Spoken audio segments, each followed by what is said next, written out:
the real value in a forum like this, Rob and Pete, is that direct dialogue is irreplaceable. I think SAME manages it in a way that makes it genuinely useful without creating those procurement problems. It provides an open forum where innovative strategies in design, procurement, construction can take place. I guess as a VP overseeing major federal programs, I can tell you that a lot of times there's a defined gap between what a solicitation says and what the government actually values to be significant and what the end user actually needs. Good evening. This is your innovation coach, Rob Jackson, and welcome to another edition of the Innovate Guam Podcast, a podcast where we explore all things innovation, technology, and improvement related to the island of Guam. Don't forget to like, subscribe, and follow me on YouTube, Facebook, LinkedIn, Instagram, and Substack. My podcasts drop at the beginning of each week. Also, be sure to check out my Innovate column in the Pacific Daily News every other Friday of each month. This episode is sponsored by SAME, Guam Post Guam Industry Forum, and my guests for today's episode are two leaders helping connect Guam's construction, engineering, and defense infrastructure community to one of the most important industry government collaboration events in the region, the SAME Guam Industry Forum 2026. Our first guest is for today's episode is Mr. Aaron Isle of SLSCO, part of the Sullivan Brothers family of companies. Aaron serves as Federal Division Vice President for SLSCO Ltd and is here in Guam connected to the federal construction and defense infrastructure ecosystem at a very important moment. SLSCO is part of the team selected under the U.S. Navy's Major Guam Construction MAC, and SLS received the first task order under that MAC contract award for a school-age facility at Anderson Air Force Base. That matters because Guam is not simply building projects, Guam is building the infrastructure backbone for families, readiness, resilience, and America's Indo-Pacific posture. Joining Aaron is Mr. Agapito Pete Diaz of AECOM. Pete serves as a senior program manager in Guam, where he supports AECOM's Asia-Pacific Federal and Department of Defense market strategy across Guam, Hawaii, Japan, Korea, and the broader Pacific region. Pete brings deep experience in planning, design, permitting, construction, water, and wastewater infrastructure, as well as drinking water compliance and project delivery in the unique operating environment of Guam and the CNMI. Pete is also an SAME fellow and elected director with the SAME Guam Post. And of course, at the center of today's conversation is SAME, the Society of American Military Engineers. SAME was founded in 1920 and has spent more than a century bringing together military, government, industry, academia, and technical professionals across architectural, engineering, construction, environmental services, facility management, contracting, acquisition, cybersecurity, project planning, and related fields. SAME's mission is simple and powerful: to lead collaboration in support of our national security priorities. Here in Guam, the SAME Guam Post is helping translate that national mission into local and regional impact. The Guam Industry Forum 2026 will take place July 28th through 30th at the Dusitani Guam Resort. The theme is delivering Indo-Pacific readiness, integrating infrastructure, innovation, and industry capacity. The forum will bring together government and industry representatives, including construction, contractors, architects, engineers, suppliers, service professionals, service providers, and military leaders responsible for design, construction, and service contracts. So today's conversation is about more than just one event. It's about Guam's opportunity moment. It's about how local businesses, national firms, military leaders, government agencies, educators, and workforce partners come together to build the infrastructure, talent, partnerships, and industry capacity needed for Guam, the Marianas, Micronesia, and the broader Indo-Pacific. And don't forget to register to attend the SAME Guam Industry Forum before the early bird special ends on June 19th. To register, go to www.guamindustryforum.com to register. Ladies and gentlemen, I give to you Mr. Aaron Isle and Mr. Pete Diaz. Aaron, Pete, welcome to the Innovate Guam Podcast. Hey, Rob. Great to be here. Yeah, it's great to have you here. Thank you for taking time out of your busy schedule to be here. We start off the podcast with a tradition here, some icebreaker questions to get a chance to see where your head is at in terms of innovation. And the number one question that I ask all of my guests is, what is your definition of innovation, and what does innovation mean to you personally? Pete, over to you. All right. So to innovate, obviously, is to create and develop new ideas or improved ideas, processes, products, or services that provide value and solves problems in a better way. To me, innovation is most powerful when it creates value. And that could be improving cost efficiency, quality, time savings, and for us in the consulting and construction business, new revenue. So that's what innovate means to me. Yes, yes. Aaron. Well, Rob, I mean, as you know, we operate in one of the most demanding environments in the federal construction segment: OCONUS, MILCON, compressed timelines, limited supply chains. So when I think about innovation, I think about it in three lanes. First is delivery method innovation, how this contracts are structured, how the work's sequenced, how alternative delivery can be worked in. Second, I think about construction technology. How do we get modular? How do we use prefabricated components? How do we better use BIM, digital documentation, 3D scanning? And these tools are not futuristic on Guam. They're here. They're in use. They're what has to be used to scale when your labor pool is finite. And then third, the organizational innovation, how we build our teams, how we invest in people, and how we create systems to build consistency and reliability over project. Absolutely. I tell you, Aaron, I really love the way you framed that and broke it down into the three different kind of lines of efforts or category. And it's a great segue into my next question here.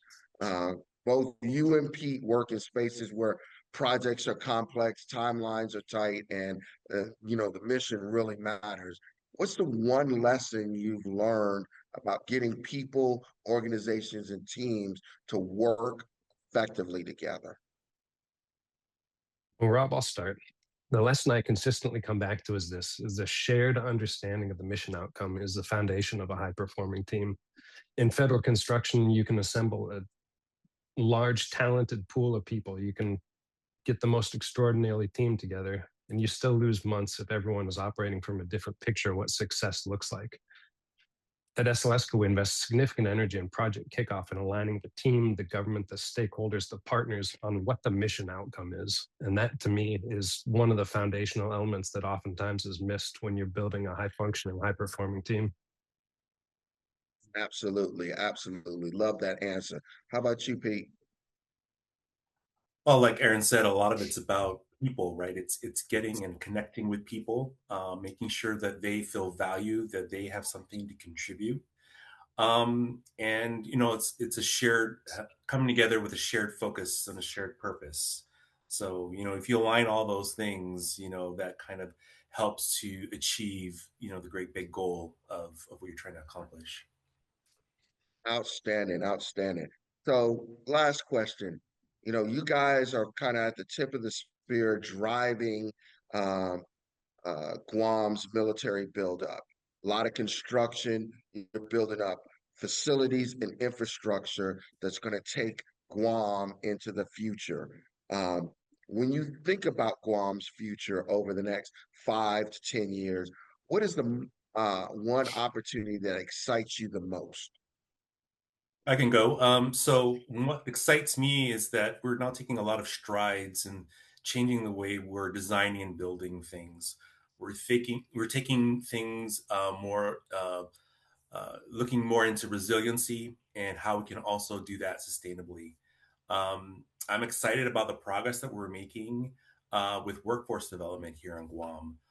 From the new engineers that we're producing out of our School Yes, of Engineering at the university to the work that they're doing at the community college and the Guam Trades Academy with trying to build yes, our construction trades. So that's what really excites me. yes. Rob, that's a great question. I mean, this is what gets me up every morning, is what the future of Guam looks like. I think what excites me the most is Guam's potential to become a genuine center of federal construction and infrastructure excellence in the Indo-Pac theater, not just a recipient of investment, but an actual producer of capability. And the volume of work coming to Guam in the next 5 to 10 years is just extraordinary. Yes, yes, I see I a agree with huge you. opportunity here to develop a local workforce, like Pete said, a local supply chain, locally owned firms with systems, bonding, leadership capability to compete on large federal contracts. And that's a generational win, not just a project win. Building a permanent industrial base, permanent professional ecosystem on Guam that really builds to the future in that community here. Yeah, Aaron, you said the word that I love, ecosystem. It's about building those kind of ecosystems because, quite frankly, all of the effort that's being put into the military construction buildup, at best, you're looking at that ending 7 to 9 years, and the facilities and the infrastructure would have been constructed and there. It's all about, okay, once that all that construction is finished, and the last, nail has been hammered in. I know we're not doing wooden structures or whatever, but um, uh, what does Guam look like? Does Guam turn this into capability?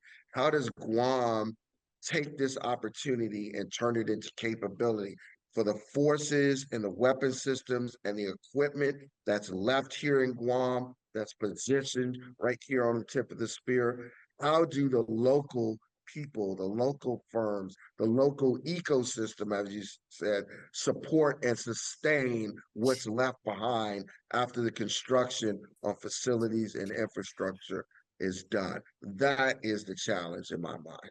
Do you guys agree? So absolutely. It's leaving once the buildup subsides and we get into maintenance and sustainment. It's how do we leave the workforce here ready to pivot into that future phase? Today's Innovate Guam podcast is sponsored by SAME Guam Industry Forum 2026 at the Dusatani Guam Resort on July 28th through July 30th. Guam Post of the Society of American Military Engineers invites businesses, contractors, engineers, architects, and industry professionals from across Guam, the Marianas, Indo-Pacific, and the United States mainland to participate in this year's SAME Guam Industry Forum. The SAME Guam Industry Forum 2026 serves as the region's premier platform for defense, government, and the private sector leaders to align priorities, share strategic insights, and forge the partnerships that will define Guam's future. Register to attend the SAME Guam Industry Forum before the early bird special ends on June 19th. Go to www.guamindustryforum.com to register. Well, let's go ahead and shift gears here and transition into SAME and the Guam Industry Forum. And then we'll widen our conversation into Guam's infrastructure moment and beyond. So with that, for listeners who may not be know that much about SAME, explain in simple English what SAME is and what does it, who does it bring together and for what purpose? Pete, as a distinguished fellow with SAME, I'll let you start on this one. Sure. So SAME, or the Society of American Military Engineers, is a nonprofit professional organization. We lead collaboration in support of national security priorities. And this is through commitment to advancing three main strategic goals: driving partnerships, delivering solutions, and developing people.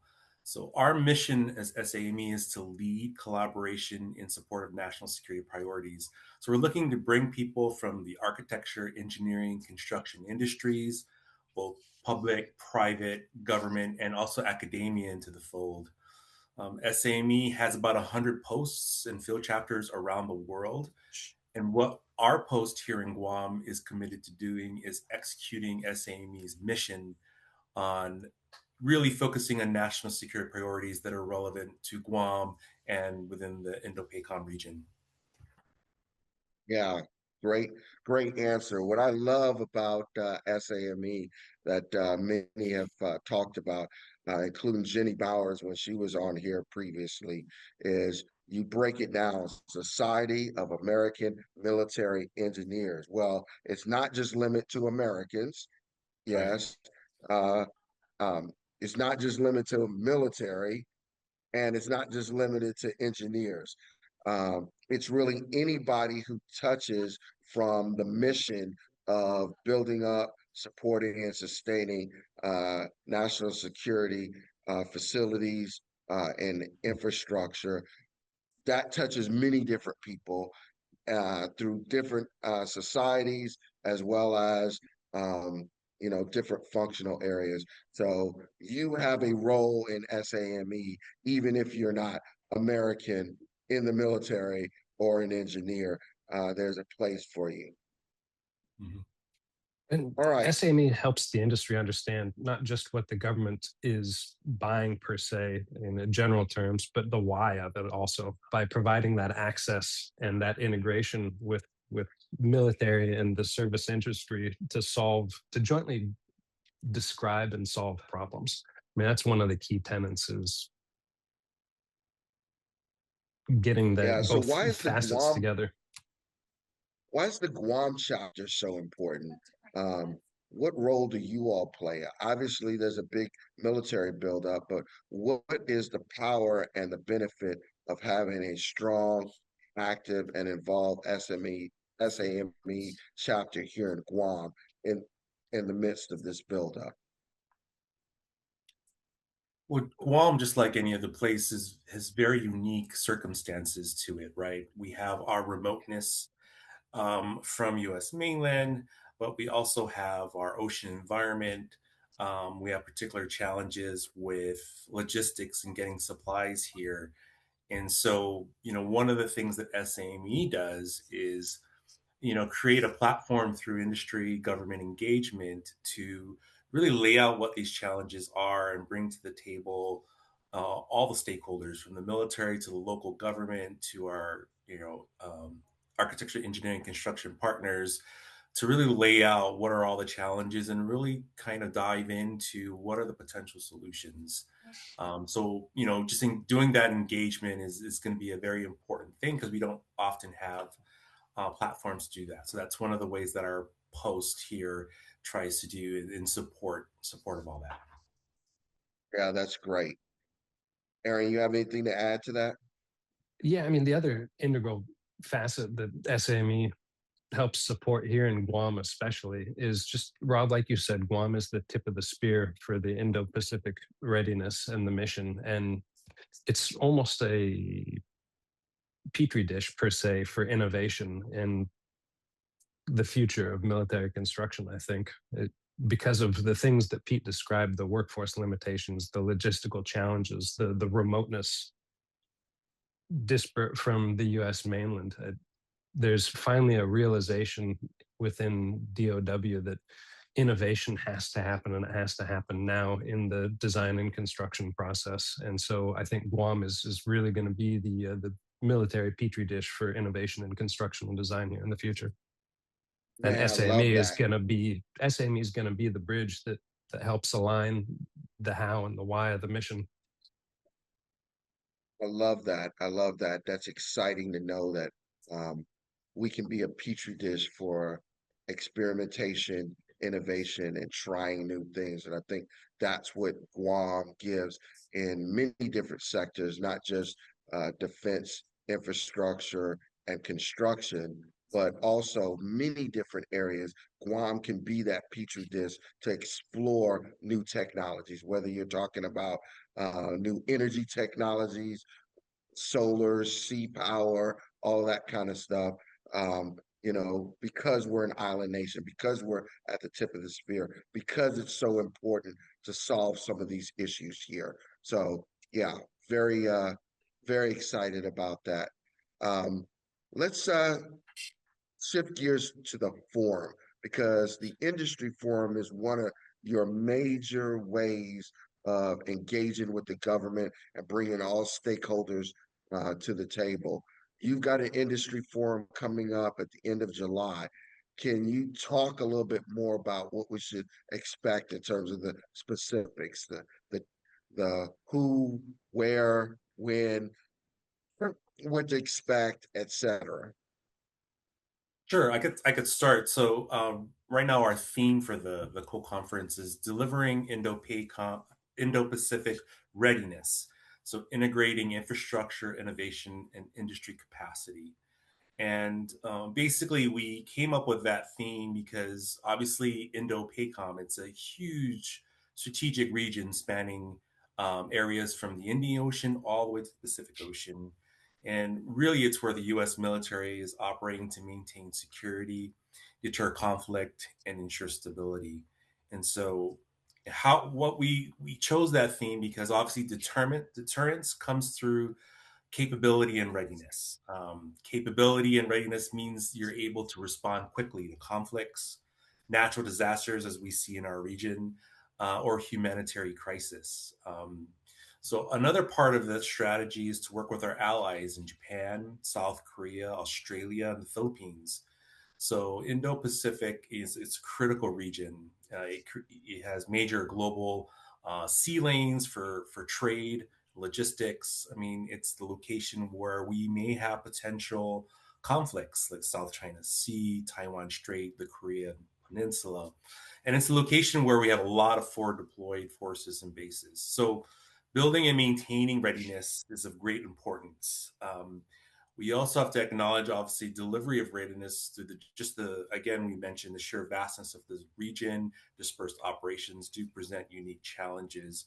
So going back to our theme, infrastructure enables operations militarily and just operations just for our island community. But infrastructure makes readiness possible. So we're talking about infrastructure. We're thinking airfields, ports, fuel systems, electrical systems, roads. Um, Yes. so industry capacity is something that we also wanted to consider in our forum because it's the engine that delivers and sustains that readiness. It requires designers, contractors, skilled workforce, and a supply chain, particularly for remote areas like ours. But industry capacity does have limits. And so we wanted to also discuss innovation. Innovation brings speed and resilience. And it's kind of what we need to help bolster our industry capacity, which has challenges. So innovation also enhances delivery and resiliency, for readiness and making sure that we are adaptable. So that's kind of just kind of what our theme highlights and what people can expect to see at the industry forum this year. Okay. Okay. Yep. Aaron, And anything to add? Rob, that the facets of the title of the forum aren't just a nice to have on Guam, they're a necessity. And industry capacity is the most honest acknowledgement of that theme. I mean, demand is outrunning supply, and solving that gap really requires us to be deliberate about investment in workforce systems, local capacity, local business development. Yeah, and I love the fact that it's centered around readiness. In my logistician mind, when you say readiness, I immediately go to support, sustain, logistics kind of thing. It's after it's already built, and hopefully we built it in a quick, quality way, but now it's serving a mission purpose. Can it be resilient enough to um, withstand, natural disasters, man-made disasters, or even conflict? Is it going to provide the readiness that the forces operating out of here need? So I really like that idea. After it's already built, will it be able to provide the readiness that the forces need? All right. Um, let's talk about the forum a little bit more. It's scheduled for July 28th through the 30th here at the Dusitani Guam Resort. Why is this the right time for this kind of government industry conversation? And who is really the target audience that we want to make sure they're in the room? I would say from a business development and program execution standpoint, the timing of this forum is exactly right. And I'd argue, I guess, that it's not a moment that any serious player in this market can afford to miss. I mean, this forum is for everybody that touches the industry, from designers to contractors to suppliers to service providers. I mean, across the island, design is underway, construction is underway. This is the window right now in 26 where industry is positioning for the next wave of contracts, the next wave of changes. I mean, there's a monumental shift in the way procurement is happening right now and the way that contracts are going to be ordered and delivered in the future. And this is the time to get those firms in the room, build relationships, understand government priorities, demonstrate their capabilities, and show how they're well positioned to deliver. And the firms that aren't here, I think they'll be reacting instead of being proactive, without the real contextual understanding and without the relationships that you get from attending a forum like this. So I guess Right. you ask who should be there: every prime, every sub, every AE firm, environmental trades, material suppliers, anybody that has an interest in the Indo-Pacific federal market right now. If you're thinking about Guam, you should be attending this forum. Yeah. Yeah. Pete, you want to add anything? Yeah, and I would just challenge folks that do, if you do plan on coming to the forum, it's be sure when you come, you're seeking out and having conversations with our exhibitors and looking for partners.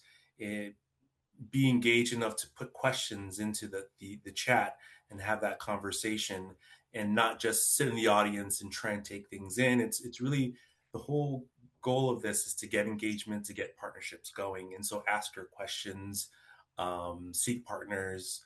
And we have opportunities at our forum, not just at the sessions, but we also have networking events. And really that's kind of where we see a lot of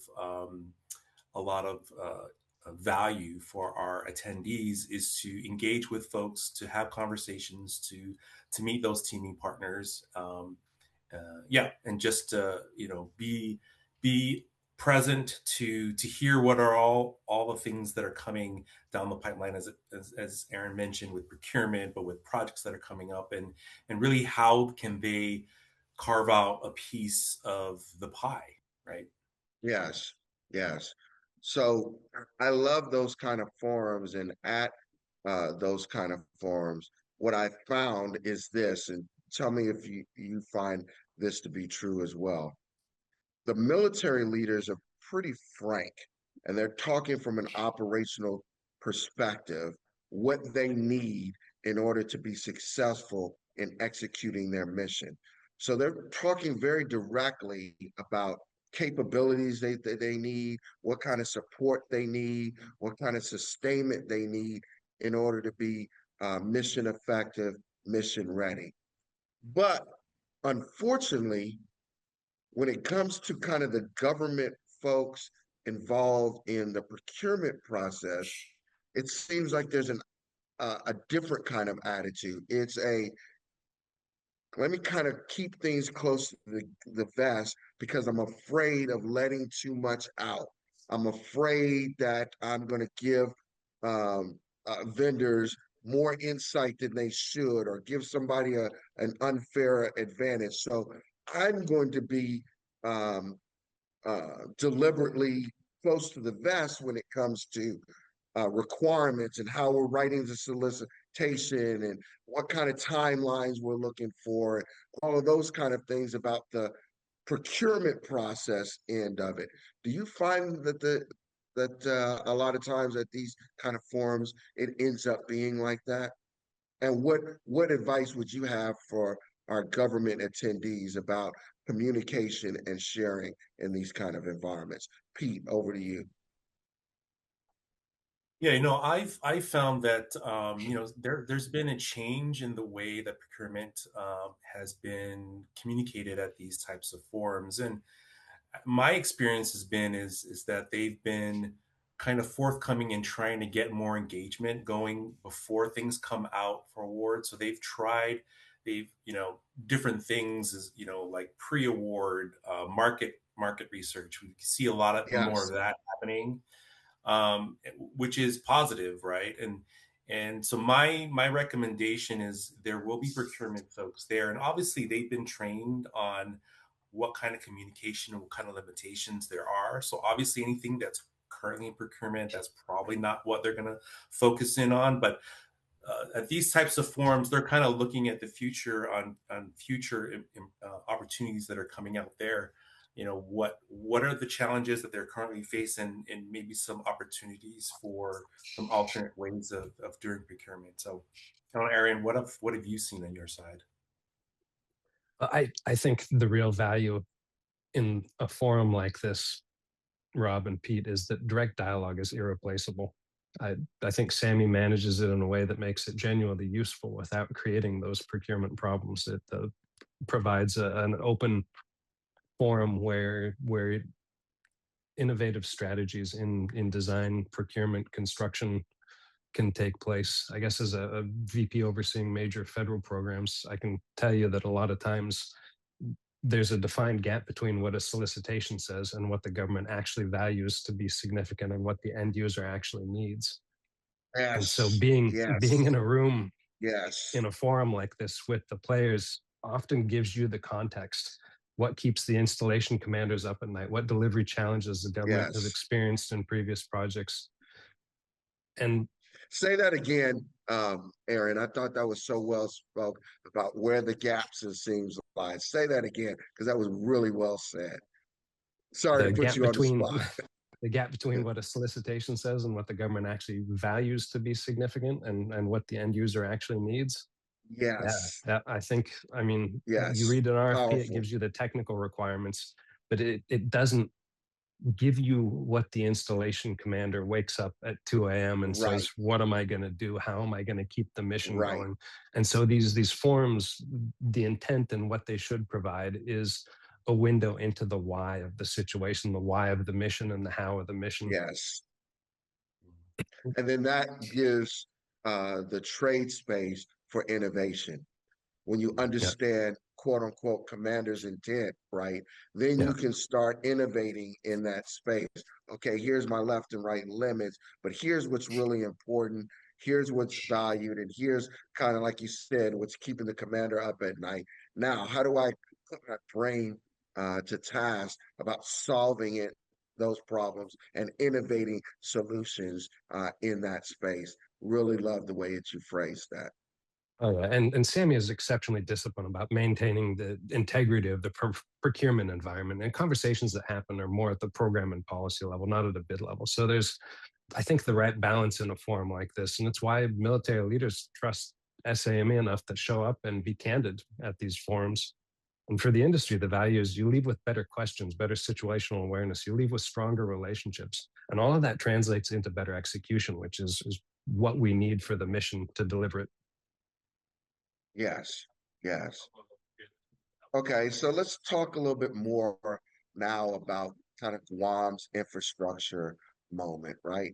So Guam's in the middle of a major infrastructure and military construction moment. From your vantage point, how big is this opportunity? Um, how big is the challenge associated with that opportunity? And what should people understand about the scale, what is happening right now as we go to this back end part of Guam military buildup? In the last 20 years that I've been on Guam, I the scale of what's happening right now always just fills me with awe. I mean, I'll be direct about the scale because I think people still underestimate what's happening on Guam right now. I mean, it's execution of a multi-billion-dollar federal construction infrastructure investment program. And it's executed simultaneously across multiple service branches, multiple interagency stakeholders, all on a 212 square mile island with a constrained labor environment, a difficult supply chain, complex environmental and regulatory landscapes, Yes. cultural preservation considerations. I mean, I would argue that what's going on Guam is among the most complex in the federal construction world. Uh, it's a generational opportunity what's going on in Guam and the scale. If you look at the dollar spend in America on total construction, I was just looking at this for AGC actually, and the dollars spent in total construction per population in America and the dollars spent on military construction per population in Guam, we're eclipsing the spend in total construction in America right now on Guam. I mean, it's a staggering metric that gives you a little That is window into the scale. That's an impressive stat or metric to cite. Yeah. Yes. Yeah. Pete, how about you? Well, the other thing too is obviously with all the military construction on here and being such a small island, is that whatever's being done on the military side also has impacts to everything outside the fence. And so we're seeing those impacts in the local government and the way they do procurement and the way they're executing projects, and how the costs have just skyrocketed for a lot of agencies outside the fence. And it boils down all the way down even to just the everyday person living on island who just wants to build or renovate a home. So a lot of those impacts are all coming all together. And so it just kind of shows that how interconnected everything is on this island, and how we Yes. have to pay attention to all of those. And so that's one of the things that we obviously incorporate into our forum as well as making sure that our government of Guam partners are also showing up and sharing their challenges, because we're all sharing the same resources for the same amount of contractors, workforce, materials, supply chain. So we're all on this together here in this little island. And that's Yeah. something you said earlier, Rob, that all of this massive buildup right now is going to peter off, and where do we leave the community at the end of this in terms of having a resilient external infrastructure, solving some of the day-to-day challenges with the amount of skilled people it's going to take to operate and maintain and work at these installations in the future. And things like Pete said, how do we, the industry and the government, collaborate to fix a problem of things like housing? I mean, housing in the community is a big challenge, and Yes. it's something that hopefully it'll be touched on at this forum. And I know it's something that military is looking at and government of Guam's looking at to collaborate, and how do they solve that problem? Yes. Now, what I want you to do is kind of put on a broader hat. So I know each one of you all represents a company who's responding to government and military requirements. But I want you to put on kind of a broader defense industry professional hat here to answer this question. All right. So when we talk about Indo-Pacific readiness and infrastructure um, categories, what are most critical for Guam to get right now? Like, is it utilities? Is it roads? Is it ports? Is it airfields? Is it housing, schools, water, wastewater, telecom, environmental? Is it resilience from natural disasters, or is it something else? What's really the big priority out here in what some call the ring of fire, if you will, at the tip of the spear? What is really the biggest priority if you were just to put on your broader defense industry professional hat, not just staying in the confines of what requirements you're given? Over to you, Aaron. Yeah, I'll try and keep this a little more succinct because I could get pretty long-winded on this one. But I think every category on the list matters. But there's a sequencing logic that determines which ones are more foundational and which ones are layers on the top. Utilities, the water, the wastewater improvements, those are non-negotiable. The power resiliency, that's a non-negotiable foundation. You can't sustain a military installation. You can't house a workforce. You can't build anything in consequence without reliable utilities and utility systems. And on Guam, where the existing utility infrastructure is already under strain, that utility resilience is kind of a critical path to everything else. And then workforce housing is another constraint that you can't really talk about enough. I mean, the amount of people that it's going to take to build what needs to be built in the time that it needs to be built needs to not be something that overtakes considerations for the community on Guam about workforce housing. And Right. you can win the contract and mobilize equipment, stage materials, but if you don't have the workers and the people that come there to work don't have a place to live, then everything grinds to a halt. And then airfield and port capacity is another integral part, the logistics spine of everything. On an island, everything moves through those choke points. So functional airfields and ports is the throughput for everything that we bring in to build what we need to build. So they're not peripheral concerns. The port capacity and the airport capacity are program level risks for all of what we're trying to do. And then after that foundation, you can stack the operational facilities, the support infrastructure, the environmental resilience systems. But if you don't have that solid base layer, then nothing above it performs reliably. I like how you organized that and kind of stacked up from the foundation about that. Pete, over to you. What do you think? No, I agree with everything that Aaron just said. But another thing that is kind of in the forefront that is starting to come into play, obviously, is cybersecurity. Right, as we get Oh more yes. sophisticated with our Oh systems, yes. and one interesting thing that's kind of evolved that's coming out of this is there are now contractual requirements or compliance requirements dealing with security and making sure that all our companies Yes. and engineering firms and construction firms are compliant with this. And with this it's coming up to be a potential issue is if we don't have all these companies in alignment with this compliance, it could really be a problem as far as our capacity ensuring we have companies that can protect the defense information, right? And to qualify Yes. to even get DoD contracts. And so that's something that, again, we're going to be talking about at the industry forum, but it's something that, all these contractors need to be thinking about is, hey, if we want to ensure that we stay eligible for DoD work, we have to make sure that our systems are protected and we are able to get these levels of framework in place.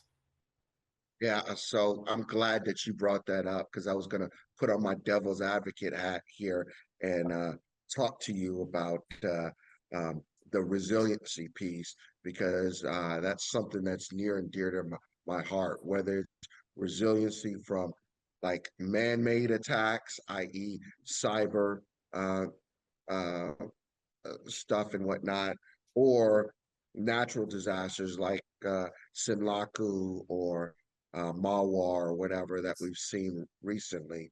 Um, if we're going to operate out here and have credible readiness, we've got to be resilient to all of those different things, whether it be the cyber attack that is probably going to precede any kinetic effects, and or the natural disasters of the typhoons. It's not a question of if, it's a when. We know typhoons and earthquakes and tsunamis are you know resident to this region. So you've got to build with that in mind, and you've got to build in a way that you can be resilient enough to kind of bounce back when it does happen. So being able to not be down for months at a time waiting for the power grid to come back up, weeks or months at a time waiting to have water. That's just not something you're going to be able to do. I was interested um, a few weeks back when I was attending GPA's Power Symposium. And they had a lot of different experts coming in talking in the energy space. I would say about 2/3 of the um, presentations had a cyber component to it, if not all about cyber. It's amazing to see how much a focus it's getting these days. All right. No, it is, Rob, and it's unfortunate that it's just now really getting the focus that it should have had for a long time. But I guess it's good that it's getting that the aperture's opening to the fact that cybersecurity, like Pete said, is integral. Once you have all this wonderful infrastructure, if it can be taken down by one glitch of a program, what does it mean? Right. Right. Yeah. All right. So, Aaron, I want to focus on you with this question. Really talking about the realm of major construction delivery, right? So, with your company, SLSCO, it's connected to Navy's Guam construction program and has received the first task order under that major IDIQ contract. Without getting into the procurement sensitive details, what does that say about the seriousness of federal investment happening here on Guam? And what does successful delivery require from industry to meet government's requirements and needs? Yeah. I mean, being selected on a major Navy IDIQ and receiving the first task orders, I'd say a direct sign that the federal government's validated our capability and ability to deliver. The first task order being a school-aged facility on Anderson, I think, to me, is significant beyond dollar value. It's a family support facility for military children. I mean, it tells us that the Navy is entrusting us not just with the concrete and the steel and the structure, but with something that really matters to people who are serving in the community and abroad. So we don't take that lightly. On delivery, what we're doing on Guam is not a replication of how we deliver on the mainland. I mean, on Guam, everybody here has made deliberate investments in delivery approaches suited to this environment. And you're going to see a lot of change in the industry in terms of delivery as we keep talking about the changes in procurement systems. We keep talking about the changes in alternative contract delivery, the pursuit of alternative construction methods, bringing in different methodologies for component manufacturing, and using that to compress the schedule without compromising the quality of the safety and the resiliency that these things demand. And then successful delivery on Guam also requires you to solve the supply chain problem, the workforce problem, the regulatory problem, and all that simultaneously. Yes. Yes. Pete, let's talk a little bit about Guam and the Pacific operating environment. Um, so uh, AECOM's work across Guam and the broader Pacific gives you a wide view of infrastructure needs. What makes Guam and the CNMI unique compared to other places where federal projects deliver? I know we've talked a little bit about some of the stuff throughout, but anything that we haven't talked about specific to Guam and CNMI? Over to you. Sure. Obviously, we've talked about this again, but what makes Guam unique, obviously, is we have a distinct set of challenges related to industry capacity, and couple that with the the local island community, setting. We have cultural resources to be aware of. So our capacity is heavily influenced, by the immense scale that this federally funded construction program and contracts have. But we have to also be aware that it needs to accommodate the local non-military projects as well. So, Mm, locally, we have a strained market where we have a demand that is outpacing all the resources, which are driving up construction costs. And so, those are the unique set of challenges I feel like Guam has, and then couple it with natural disasters that um, are it's literally it's not an if but when sort of deal. And so being yes. resilient and making sure that the way we're constructing it, we are planning for resilience. And so yeah, that's kind of all the unique sets that kind of makes here in Guam and Sinai a little bit distinct from other places. Okay. This question is really for both of you all. You all are seasoned construction professionals. In your estimation, what are the biggest bottlenecks that slow infrastructure and facility delivery on Guam? Well, I I know guess there's a whole from host of an things. oh, there is from an execution standpoint. I mean, bottlenecks are real. They're layered and they're interconnected. And anybody that tells you that there's a single silver bullet solution, they're full of it. They're not being straight with you. I mean, workforce is a primary constraint. It's not just headcount, it's qualified, experienced workforce with the federal experience, with safety certifications, quality certifications, the trade skills that construction requires. That's, I mean, bottleneck number one. Yeah. And then material logistics, of course, is a major bottleneck when every ton of material comes to Guam by ship, and lead times for not just specialty equipment, but literally everything that goes into the construction environment is dependent on that logistics chain.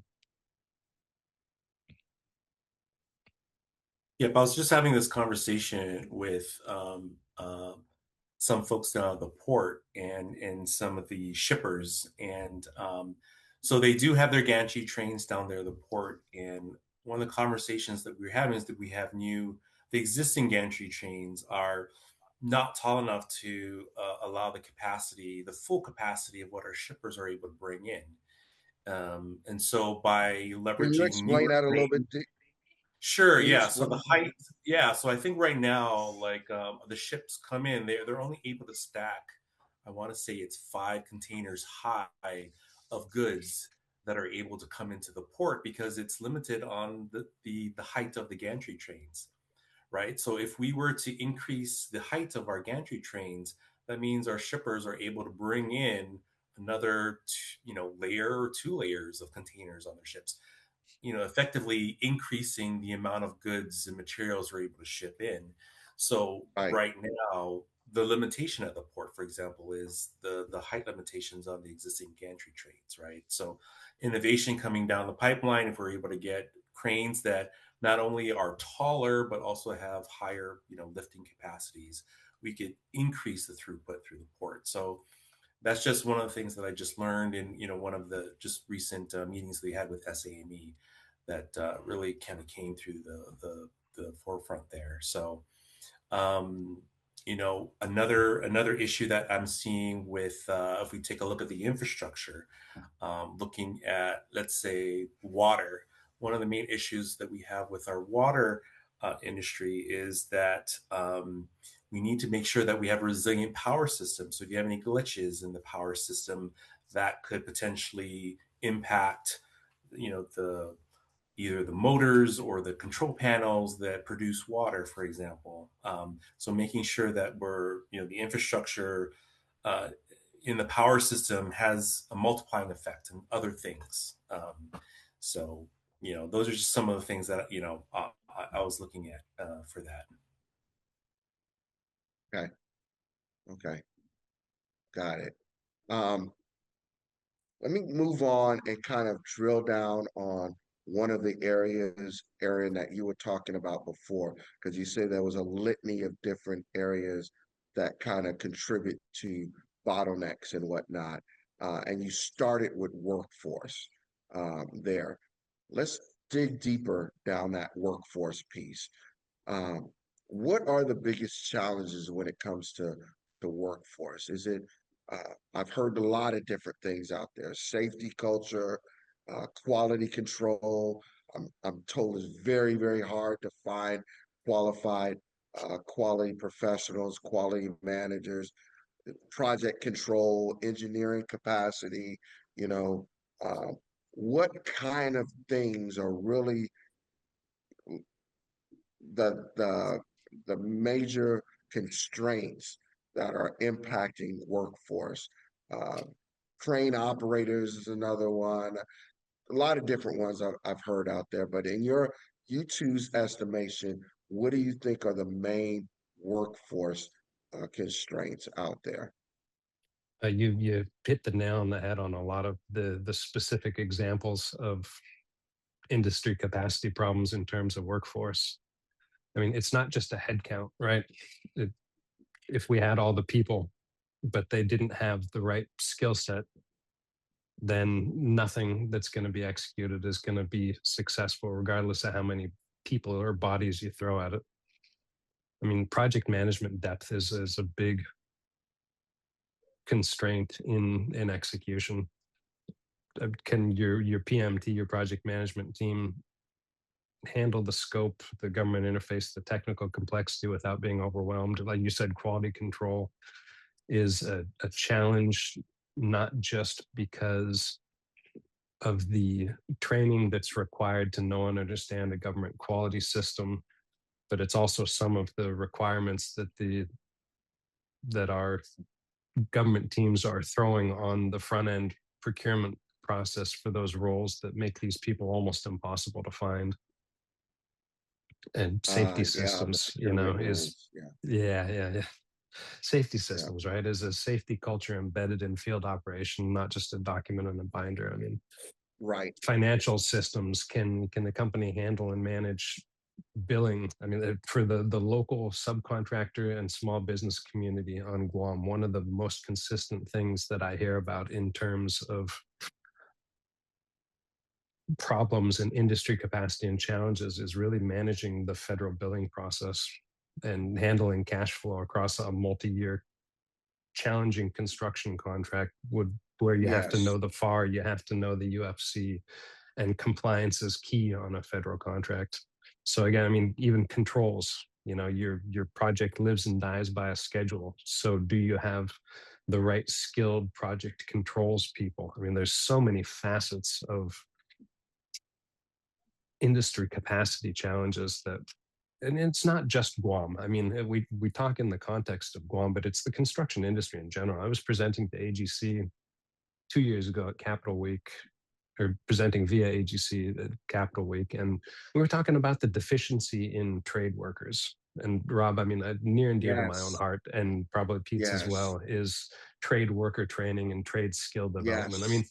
in our industry right now, I think when I briefed them, we were 680,000 skilled trades workers short in the industry at large, looking to be around 1 million. If it wasn't 28, it was 2030. It's been a little while since I And that presented, but was just specifically construction industry. just construction industry trades Wow. workers. I mean, that you want to talk about industry capacity. I mean, we're a microcosm of state of the industry here in Guam dealing with those capacity challenges. I mean, the lessons learned in industry capacity in Guam, I think, would be well served throughout the industry, magnified and amplified of how we solve those problems and applying that on a more global scale.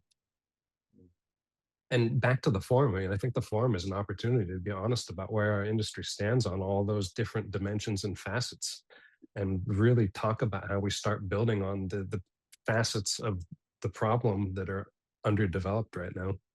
Right, right. Pete? Yeah, no. So we talked about construction and trades, obviously with engineers as well. And that's one of the reasons why the University of Yes, Guam, has put together the School of Engineering. yes, And, we've had a really good start to our civil engineering program. I know that they are going to be expanding again to address the needs of industry, a new degree program for construction management. So that's yes, another avenue that we're hoping to develop workforce development here on island, and growing from local resources, and obviously keeping them here. yes, Yeah, Pete, that's yeah, such a key that you mentioned. It's not just growing the workforce, but it's keeping them here where they benefit us in the yes, community on Guam. And the UOG School of Engineering is such a great example of taking a concept and making it a reality. Now we have an ABET accredited engineering program. We're going to bolt on construction management to that. I mean, once we finish building, Rob, you talked about this earlier, once we finish building all this infrastructure, then you have to operate it and maintain it. And you need those right, skilled people to make sure that that readiness is maintained. I mean, that readiness being the end state, you have to maintain that. You can't just build it, walk right, away and say, good luck. So right. having that skilled workforce developed here, working here. Let's turn our attention now to kind of the local industry, right? For a local Guam small business, supplier, subcontractor, architect, engineer, or any other kind of service provider that wants to participate in this opportunity, what should they do before they show up at the forum?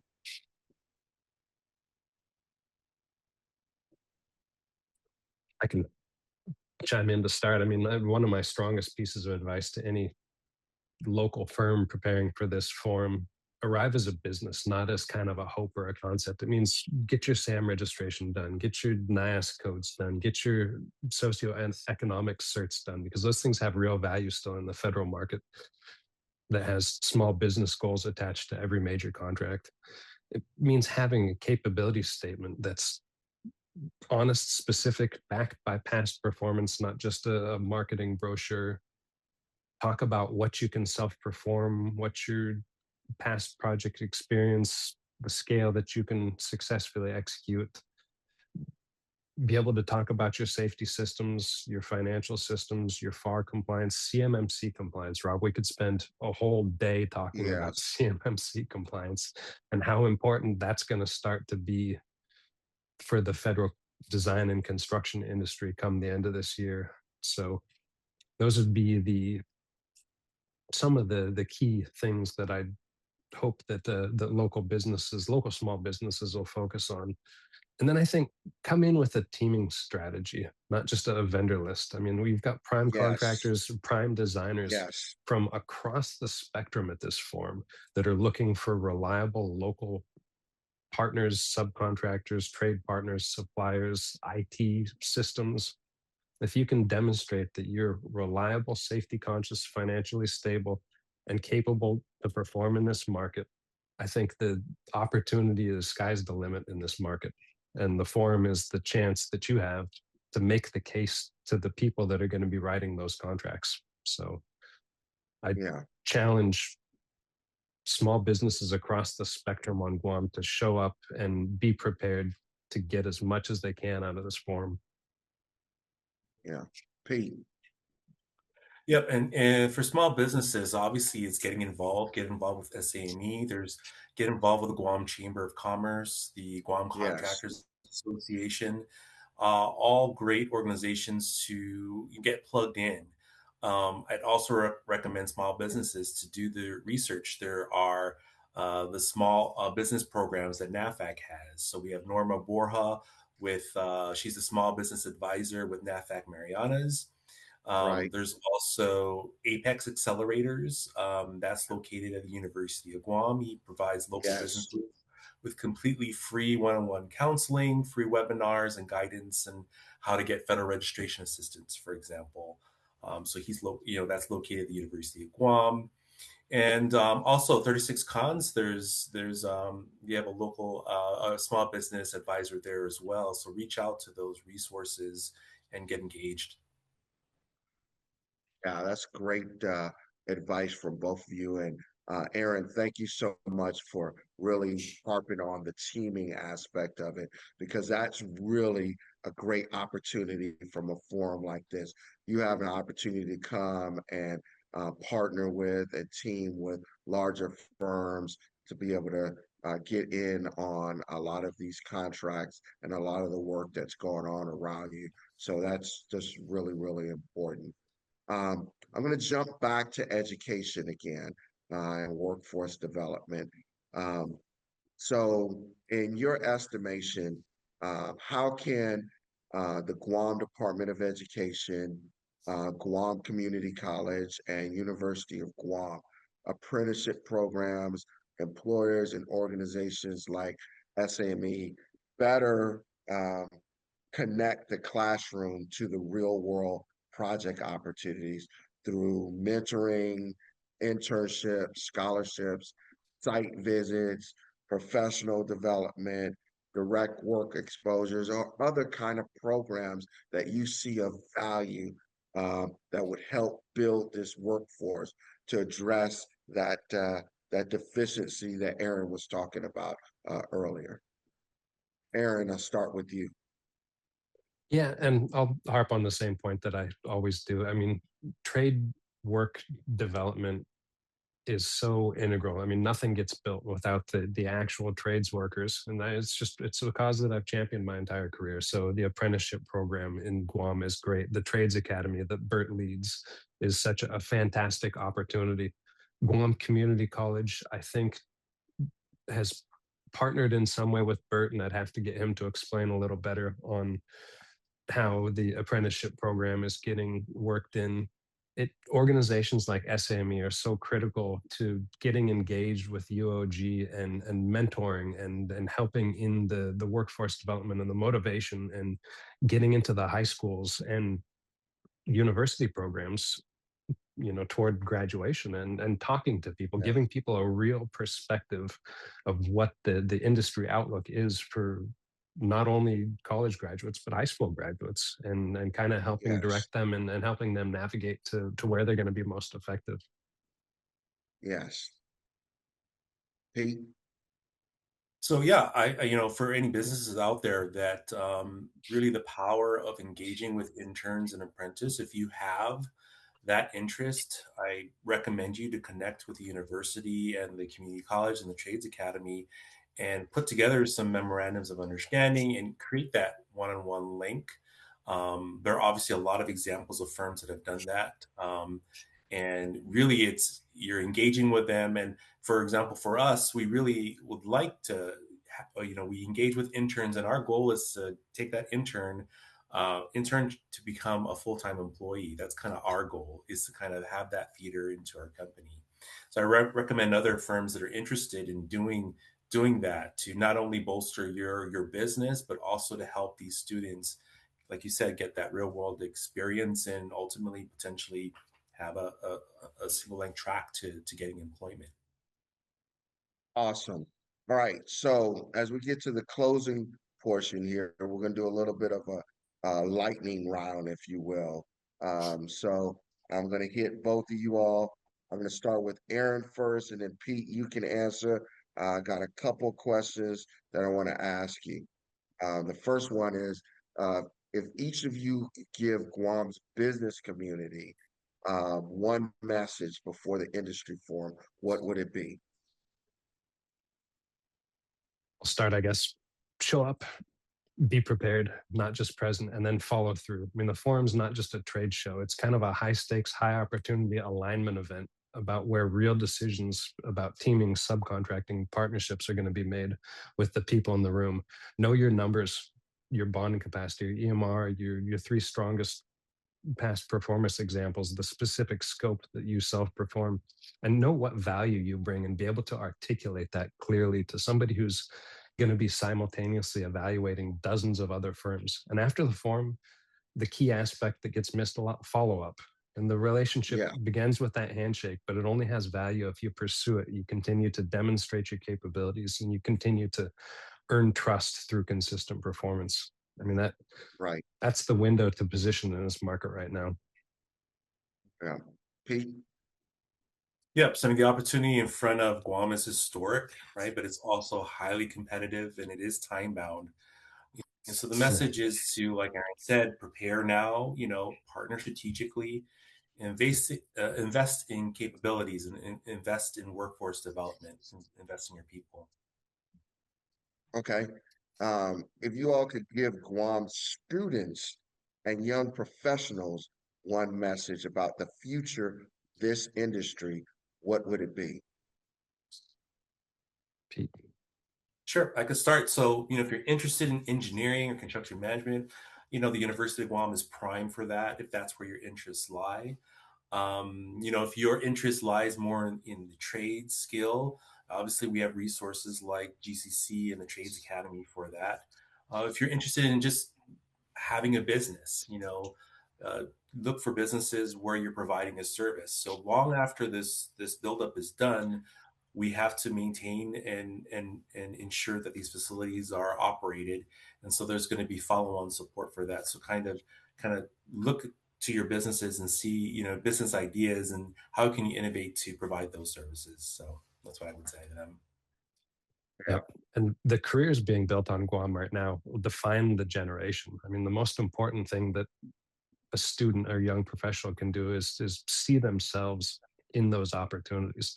Federal construction infrastructure, it's not a backup plan. It's a high skill, high impact, high earning career happening right here, right now on Guam.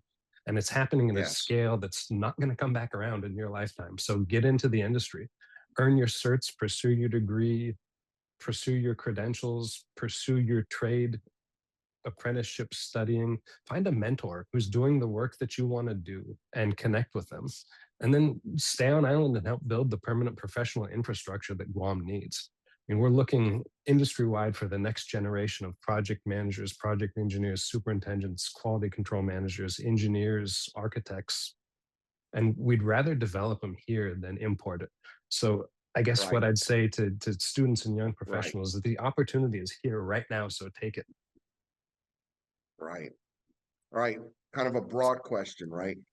What are the top 3 things that Guam must get right over the next 5 years to turn this buildup into a long-term economic diversification and national security value? Workforce development at scale and with permanence, not just internships or photo ops, but a sustained kind of employer-driven, institutionally supported pipeline, all the way from high school up to the professional university-educated careers. Defined pathways, mentorship, employment opportunities. The second is embracing alternative contract delivery and alternative procurement across the federal program environment. It's here. Get to know what it is because it's happening right now. I mean, there's a pivot in the industry to delivery methods that compress schedule, reduce risk, and allow the programs to execute at the pace that the mission requires. Yes. And third, I guess, local development, local business development with teeth, not checkbox participation in subcontracting. I mean, genuine sustained investment by us prime contractors and the prime designers in building locally owned firms with the systems and leadership to pivot and take the reins and take the charge when the buildup is done. Right. Yeah. And you get those Pete. three things right, and the buildup in Guam becomes a transformation for Guam. Yeah. Pete. Sure. So obviously, I agree with Aaron. Workforce development, number one. Investing in our skilled trades, our engineers, technical roles, project management, construction management, safety, all that. For me, second would probably be, our industry capacity, right? Make sure we get that right. So looking to our infrastructure improvements, our port, our utilities, making sure we have a solid foundation for layering on those additional improvements with this military program. With capability coming down the pipeline, getting it right is obviously ensuring that we're maintaining federal compliance. So this cybersecurity is a real thing that a lot of Yeah. companies and businesses need to be ensuring that they're not losing sight of that. For long-term economic diversification, I think we've talked about this, is looking to Guam as a regional hub and not just a project site, project location. It's how can Guam serve as this regional hub for the CNMI, for the Micronesia, for the other islands here in the Pacific. I think if we take a look at that and those three, I think, that would set us up. Yeah, great answers from both of you. So, final question to get us off the stage here. A little bit of visioning and manifestation, right? When people leave Guam, the Guam Industry Forum for 2026, what do you want them to think, feel, and do? Aaron. I I want people leaving the forum with three things: the clarity, the urgency, and specific action. Clarity about the program, what's going to be built, what are the timelines, what are the contract vehicles, what the government genuinely values in its industry partners. Get rid of the rumor and speculation, but real program intelligence shared through a forum like this, through government industry dialogue. Urgency because the position window is closing faster than people realize, and the firms that are teamed, relationship built, capability demonstrated today are the firms that are going to win the next wave of task orders and contracts. And then specific action, not general intention to get more involved, but specific next steps. Call the prime contractor you met at the forum, call the lead designer you met at the forum, get your registration on SAME current, start the conversations with your surety about what you need to position, where your bonding capacity is going to be.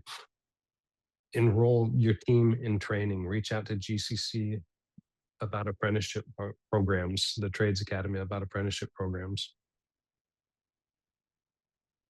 Yeah. Pete. So for attendees to think, it's to come with understanding that Guam has a unique role to play in this program now and into the future. I want them to feel confident that Guam has the ability to rise to meet that challenge, and it's urgent to act now. Be motivated to collaborate rather than compete in isolation. And to do would be, like Aaron said, take concrete steps. Look at joining teams, forming partnerships, investing in compliance and workforce development, and more so in this forum is to really engage with the upcoming opportunities, ask your questions, meet with folks, and so those are the steps that I would offer. Wow. Aaron and Pete, thank you for a powerful conversation about SAME, the Guam Industry Forum, and the incredible opportunity in front of our island. This has been a great conversation. You all are very knowledgeable professionals. It's evident just by the quality of the answers that you all gave to all of this. Um, it's very clear in my mind that Guam now is not just a location on the map. It's really needs to be looked upon as a mission platform. Guam is a community. Guam is a workforce. Guam is a future industrial and infrastructure hub of the Indo-Pacific. And that's the way we need to think about it. That's the way we need to manage it. That's the way we need to move forward. I certainly learned a lot today. Thank you, gentlemen, for that. To my audience out there, I hope that you all learned a lot. Again, before we wrap up, Aaron and Pete, if people want to contact you, whether it be about SAME, whether it be about the industry forum, or they want individual information about your two companies, SLSCO or AECOM, how can they get in contact with you? Over to you, Aaron. I think, first of all, I mean, SAME being the primary centerpiece of this conversation, get involved and get engaged.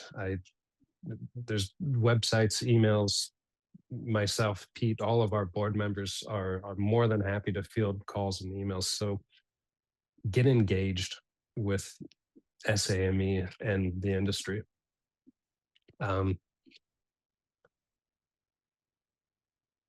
I guess the one thing that I want to leave to people with SLSCO is we're not just a firm that showed up in Guam to build something and leave. We're here because we believe in the mission, we believe in the community, and we're investing accordingly in our local workforce and our local subcontractor relationships. And we're vested in the long-term health of the industry. So if you're a local business owner, a young professional, a government partner, reach out and engage with us. You know, my office is right down the street from Pete's, and I think we're both there probably more hours in a day than we'd like to be. So reach out and engage with us. And I can tell you personally, we're more than happy to field every phone call and every email on engagement. Yep, you can also contact us, obviously, you know, through SAME Guam Post, but also LinkedIn. We're available there if you wanted to reach out. Message me there. Outstanding. So again, guys, I really appreciate it. I learned a lot, and I think this was a really high value conversation. Again, to my audience, thank you for listening, and be sure to follow, like, and share, and subscribe. Don't forget to check out my Innovate column in the Pacific Daily News every other Friday of each month.